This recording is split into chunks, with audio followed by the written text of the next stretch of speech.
And he said to me, "I wish you left the company and came back."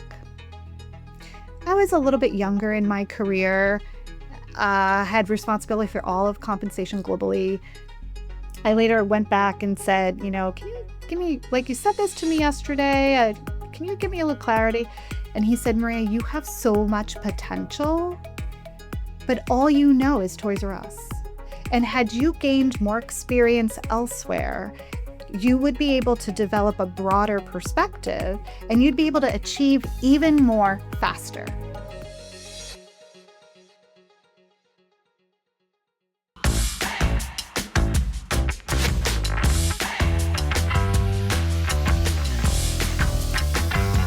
Hey, possibility seekers, we're back.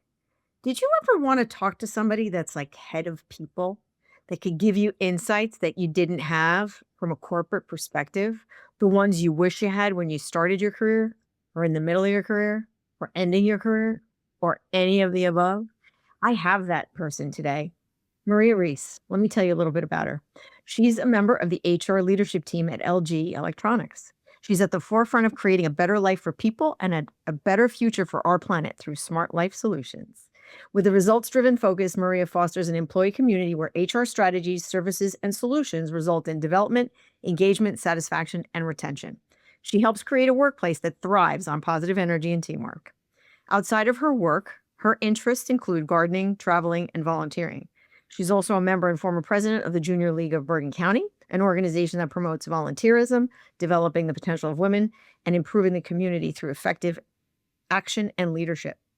Not only is she open to connecting on LinkedIn, but she's open to talking to you about all of you. She is an HR superhero and an awesome human. Welcome, Maria. How are you? I'm good. How are you, Monique? Good, good, good. It was I could have gone on for a very long time talking about your background, which is vast and deep. And we talk about leadership development when last time we got together and organizational transformation. How did you know that this was your jam? Ooh, how did I know? I didn't know that it was my jam, right? So really, my background's in finance. I spent a few years in financial services, and then I changed industries to retail. And soon after I joined that company, Toys R Us, I realized my heart was really somewhere else in the organization, and I preferred human capital way more than financial capital. And it was really that revelation that kind of pushed me to shift careers and pathways into HR. And so I still say that compensation is the finance arm of human resources. Totally, totally. How do you think HR is perceived in the marketplace? This is kind of like we're just going to chat here. It's like, you talk about HR, and the first thing people think of is they hire and they fire. But there's so much more to it than that. So I could tell you how people perceive us. I think they think we are the party planners. We are the people you come to when you want a pay increase. But really, HR is the people who are supposed to be helping the business build talent, drive strategy, create or foster, not even create, foster a culture where people can really thrive in. And so when HR has a seat at the table and, leadership really gets that we're not just the party planners and the therapists, right? Like how many people, the person next to me smells, I don't like their lunch, I'm going to go talk to HR. When we fall out of that and we start being viewed as strategic business, to help the business strategically, that's really who HR should be. Yeah. So for you, what distinguishes the healthy, high-performing culture that you're trying to espouse and build versus the one that just simply, is on paper the right culture? A culture that produces results on paper runs on pressure, right? A healthy, high-performing culture runs on purpose. And I believe the difference really is in energy, right? In one, people are drained by the work. In the other one, they're kind of fueled by it. And so, it's easy to hit your numbers through control. and through compliance and, what have you. But a sustainable culture really, and a high performing one really comes from trust. It comes from transparency. It comes from teamwork. And it comes from coming together as a common cause, right? Because a healthy culture doesn't just chase the results, it creates the conditions that really help people thrive. You've built a global career in HR, leadership development, organizational transformation, and you see what works and what doesn't. And you see when people are paying lip service to culture. I want you to unpack what you just said. How do you implement the processes or the practices or the environment where a culture can actually be developed? So it really starts with the right leaders. You have to have the right leaders in play, or you're not going to have any healthy culture, right? And one of the things that I think some companies do wrong when it comes to creating those leaders is they take what is an independent contributor, right? I'm really good at my job and I've been with the company a long time, or I've proven some really great track record, and you make me a manager. I don't know how to manage people, right? And that's really diminishing the culture of that particular organization, because you've put leaders in positions who might be really good at what they do, but are not really good at being leaders, right? And so when I think about earlier on, you asked me, how should you view HR? How do companies view HR? People think it's HR's job to create good leaders.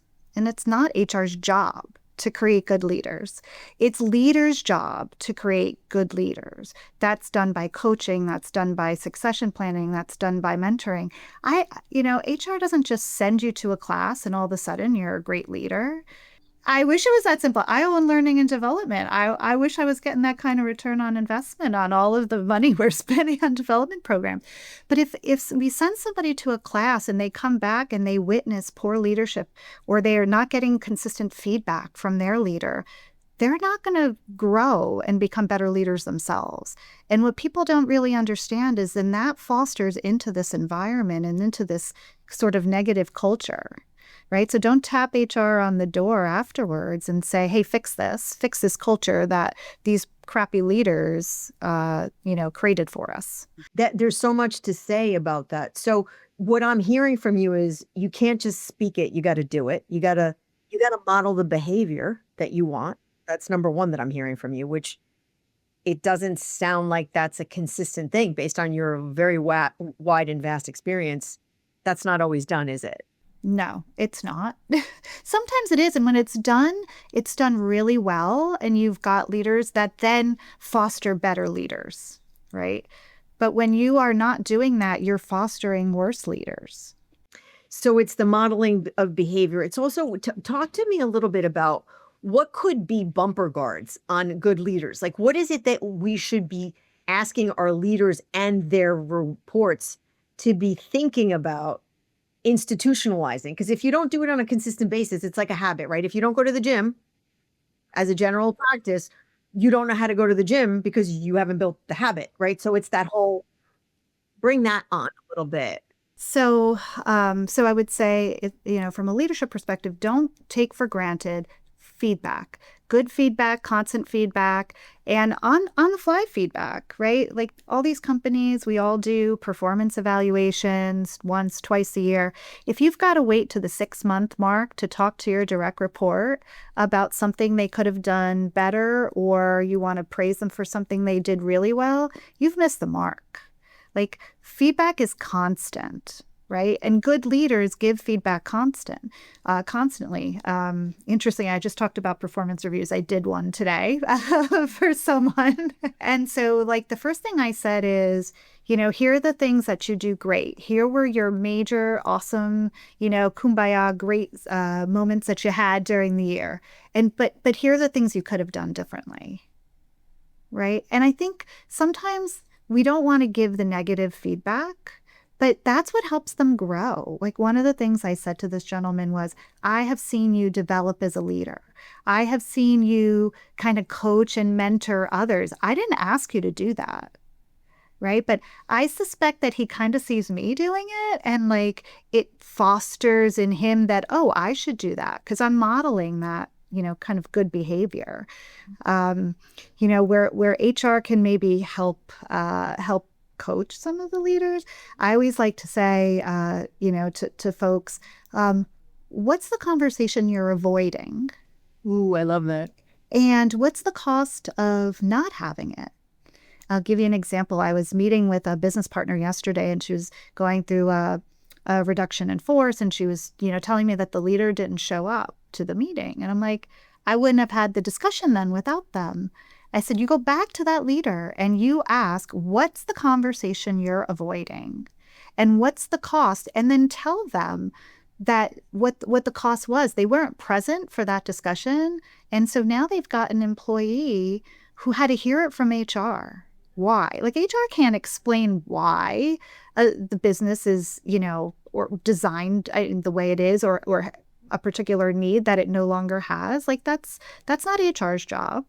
That's that particular manager, VP, director, whomever that was. That's their role to play in this. And so, we talked a lot about when you don't do leadership right, you foster this culture that's maybe not so awesome. That's what happens. You have to be present. You have to have the tough conversation because in that example, the cost of not having it, now you've got an employee that's even more upset. They would have rather hear that from their manager, not from HR. It's funny that you say that because I always talk about the thing that you don't talk about dictates your relationship. I'm all about taking it head on, like take it head on, right? That notion of, just being authentic, being transparent, because in the absence of leadership or the absence of information, people make shit up. Correct. Correct. And I'd rather write the narrative, right? So I like to say nurture with intention, right?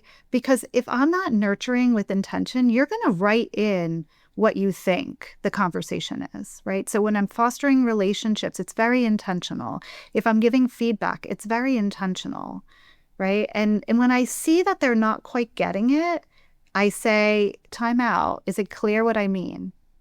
And you look for cues, you look for confusion in the eyes, you look for body language. So a little bit of your superpower is that you have high EQ, not only high IQ, but you probably are a little frustrated when people don't show enough EQ as a leader too. Would you say? Yeah. Yeah. If you would ask me what is probably the most important leadership trait, I would say having EQ. And so much of how others perceive you is going to be in that first moment. It's going to be in that first moment of whether you've met them for the first time, whether they're a direct report to you for the first time.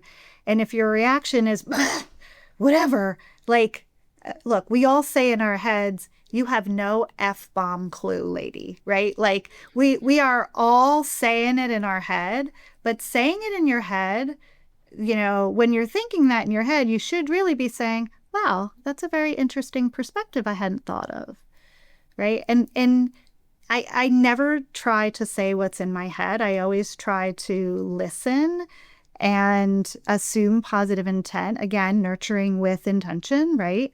And so I will say, oh, okay, that's a very interesting perspective I hadn't thought of.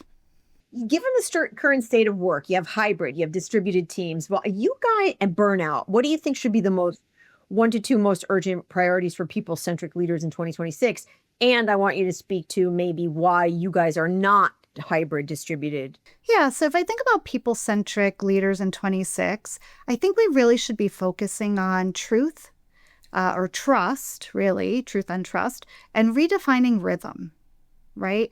Like trust because for years of disruption, whether it was COVID, whether it was coming back from COVID, people are craving leaders who are transparent, they demonstrate empathy, they have emotional intelligence. We just talked about emotional intelligence, and they treat people consistently. Because all companies right now are rethinking where work gets completed. right? And this is what I mean by redefining the rhythm. It's not just LG that's thinking about it. Every person I talk to from every industry, some are coming back to the office completely, like myself.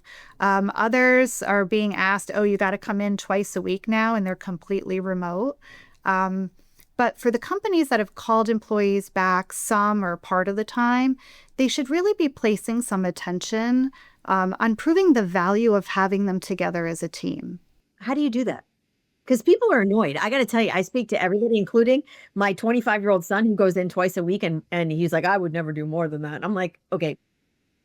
Yeah, it's about showing them in those transactions why they sat in the car for an hour. I'll give you a really good example. We sit in like open air spaces, right? So it really lends itself to turn around, a lot of collaboration happening.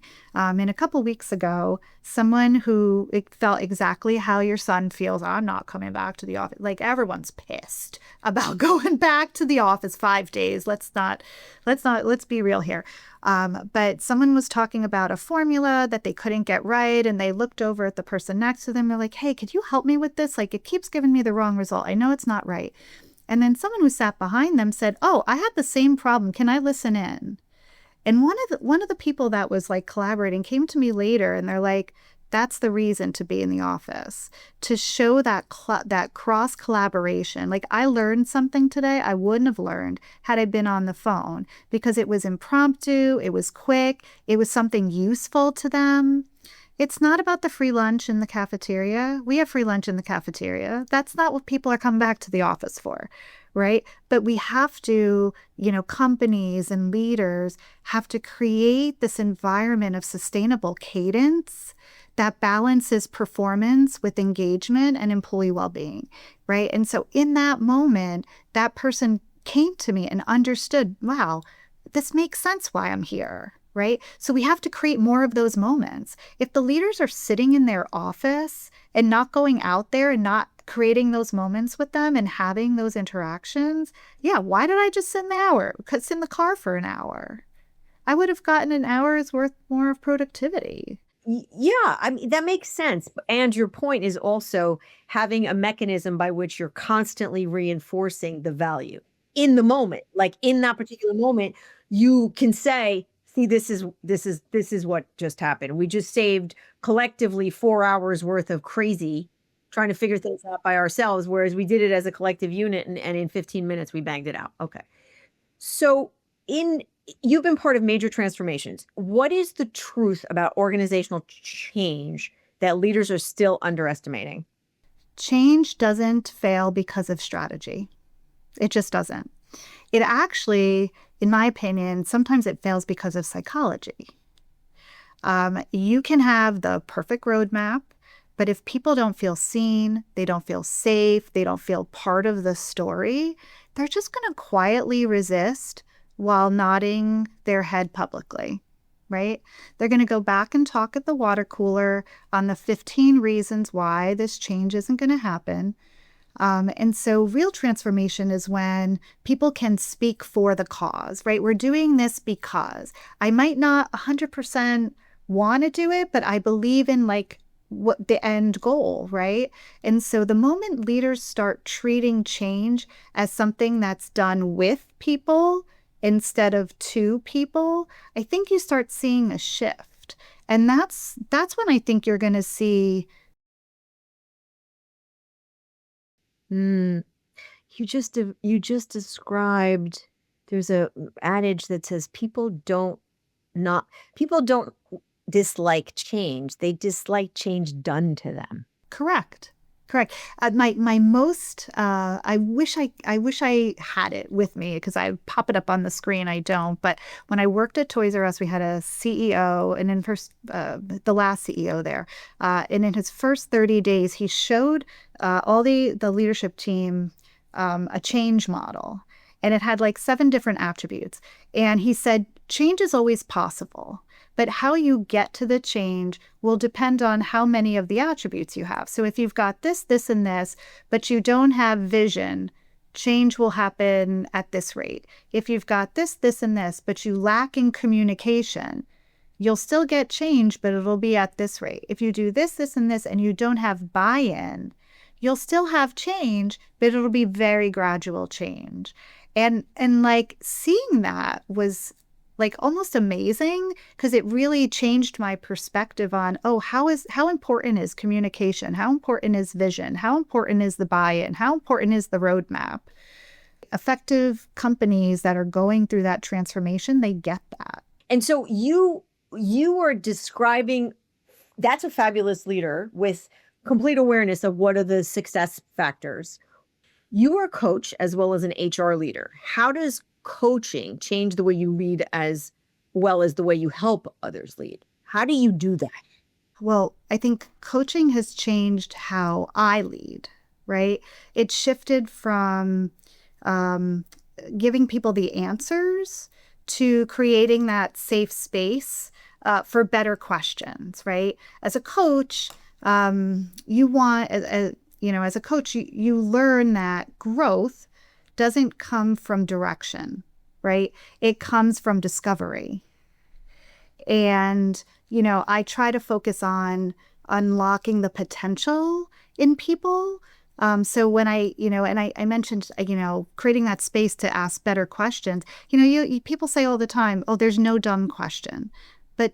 And there really isn't a dumb question, but sometimes the space in which they ask the question is what they perceive might be the dumb piece. But when you create that psychological space to say, you can ask anything, right? So sometimes people ask me the most outlandish questions, and I'm like, actually, that one, maybe not an appropriate question, but 99%, right? Oh gosh. Like somebody once said, well, how many other people were an S performer? I'm like, well, I can't tell you that. Like that one you obviously know I can't tell you. What I can tell you is a really good question that I created a psychological space for was, what did I need to do to be that S performer? Right? And I'm like, great question. Here's what you needed to have done. Right? And so because they felt really comfortable, obviously I can't tell them, well, there's 5 others or 20 other. Like, so there's some questions just being in HR you can't answer, but being a patient listener, that's hard sometimes. I was coaching somebody and he knows what this, he knows that when I put my hands together, and down in the air, that means you're talking too much, less words, right? So like sometimes being a patient listener, it's not even about the listening. It's like, how are people going to perceive that? You're using too much words, right? Get to the point. Right. So now he knows like when I do this, that means less words, less words. But that's what coaching is, right? Like in the moment where now there's just a cue that people know this means I'm going off the rails or I'm going on a rant. But leaders have to be able to do that, right? It all kind of goes back into that coaching in the moment, nurturing with intention. Like that's an example of nurturing with intention, right? I want to see this person take my job one day. And I tell them this all the time. Like, I want to work for you. Like, I want to work for you one day. So let me prepare you to be in that leadership role so that I don't have to go to the meeting, so that I can move on to other pastures and know that, I've set you up for success. And so give me an example of sort of a great segue to this is one of the questions I'd given you, which was, do you have an example of you see potential in someone before they even see it for themselves? Like they are showing you leadership potential. I found potential in a really odd place. We'll start with that one.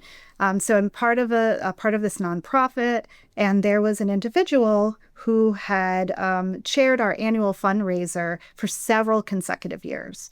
And while she consistently delivered strong fundraising results, what stood out was her ability to connect the purpose with the mission. right? Something like people can fundraise, but like not everyone could really make that connection. And like something in me just said, like, she's doing the wrong thing professionally. She was a denim designer, but she was just so good at fundraising, and not because she knew the vendors and she knew how to like, you know, uh, procure items. It's because she could go to the vendor and say, you know, we're fundraising for this cause. This is how your money is going to be. And she understood how important that connection was. So she unfortunately lost her job as a denim designer. She had done it for many years. And I remember talking to her that day, and she was a big, giant mess. And I'm like, Rachel, her name's Rachel. I said, Rachel, this is actually an opportunity. I know you don't see it right now. I know you don't. It's hard. You just got really bad news, but this isn't where your heart is. Like, yeah, you've designed denim for little kids for, you know, a significant amount of time, but you don't know how good you are at being a leader. I'm like, you should take this opportunity and, like, you know, try to get a job in a nonprofit, right? Like, do fundraising for a living. And so it took her a little bit of time, but she took her skills that she learned in the junior league, and now she's a leader at a nonprofit organization, and she loves it. And she is the happiest she's ever been. And you know, once in a while we'll kind of talk about it, and she's like, I remember you talking me through that, and I'm so happy you did. And so I just kind of, that's like one example. There's another one, another proud moment of mine. Everyone that ever wants to work for me, they end up like moving on to like big jobs. So funny. So when I was at Toys R Us, there was, I believe he was even like right out of school. But I just remember taking the time to like explain things like, hey, this is why we do it this way. This is why, you know, comp ratio matters. This is how you look at internal equity. And so he progressed in his career from being like, you know, an entry level coordinator, whatever he was, to now he's running an HR department for a retailer. Right. And so, like, I love looking back at that and like feeling that I had like a tiny little itty bitty grain of salt in their development. It wasn't for those of you not watching on YouTube, I went and it spread my arms wide. She doesn't have a tiny grain. She has a big fat boulder worth of why those people. I mean, you mentor, you coach, you know, that's a true leader to me. I mean, they're few and far between, to be honest with you. And you know, coming back to being a leader and being a woman, you're a globally minded woman in a leadership position. What have you observed internally or externally that women need to unlearn? I need to unlearn some of these things myself. So I offer that with this caveat, but I've noticed that sort of the barriers that women face are really like the internalized stories that we've been told about how we should lead, right? Um, and I won't use any bad words, but when we're aggressive, we're labeled a bad word. If a man is aggressive, they're just a good leader, right? And then so you know, there's externally there's these biases that reward confidence differently, right? And it depends on who's showing the confidence. My husband can walk into a room and boom, he's an awesome leader. I could say the same exact thing in that room with people that don't look like me, and I don't have the same credibility as he does. Why? No, no, so this is the place, this is the safe space where we say what everybody thinks, and I say what everybody thinks, including the curse words. So that's okay. You're good. Awesome. We over prepare, we over deliver, and then we underclaim the credit. I'm usually the only female in the room. Usually. Our leadership team has a really small percentage of females compared to males. And so you know, I'm okay asking the uncomfortable question. I'm okay, you know, challenging the status quo. I have to be, right? I'm 9 out of 10 times there's few females sitting in the room. Sometimes I listen more than I talk. um, because they're not expecting some intelligent to come out of me, and it does. So, sometimes I'm silent again, nurturing with intention, and so I'm intentionally sometimes I let them think I'm dumb. So what you just described is the exact primary reason I started my own business 27 years ago. What you just described. Now, having said that, we're going to put a pin in it. What do you think, having your both personal and professional observations, are holding women back in organizations like yours that are male dominated? Yeah. Um, what do I think are holding us back? I think we don't have enough of a presence. Like we don't take the credit, right? Like I said, we overpromise. No, I'm sorry, we don't overpromise. We overdeliver, and we don't take the credit for it. And I think there's until you have a couple more people, that are females that have that seat at the table, I think the unfortunate stereotype still exists. You need to have more allies, right? You need to have men that say, you know what? She's got that. Go ask her. Right? But if the ego, like, oh, if people don't ask me questions, then they must not think that I'm needed. Like, no, go ask the question of the person who knows it. And so I think the more that we are present and the more that we show up with purposeful things to say, right? Like very intentional things to say, I think, that's going to continue to happen until we kind of demand a different outcome. So that's the advice you're giving. That's the advice you're giving an up and coming leader who's a female in your organization or any other organization, or the woman you talk to in your charity work.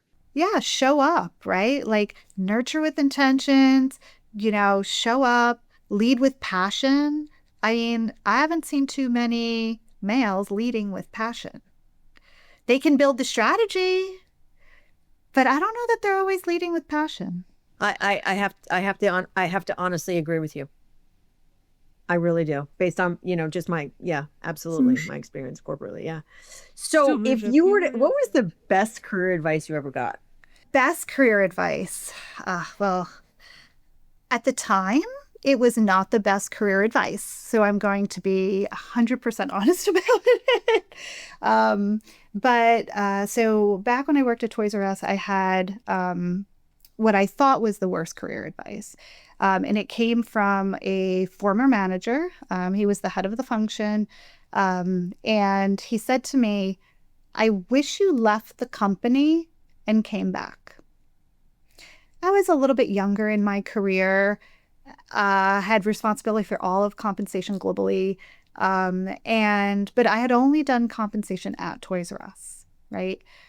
And at the time, I was like, I don't get it, but I'm just gonna nod politely and go home and like stew on it.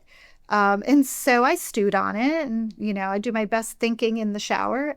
And I said, no, you know what? I need clarity. Like I that's awful. That's awful advice. Um, I'm gonna go back and ask him, what does it mean, right?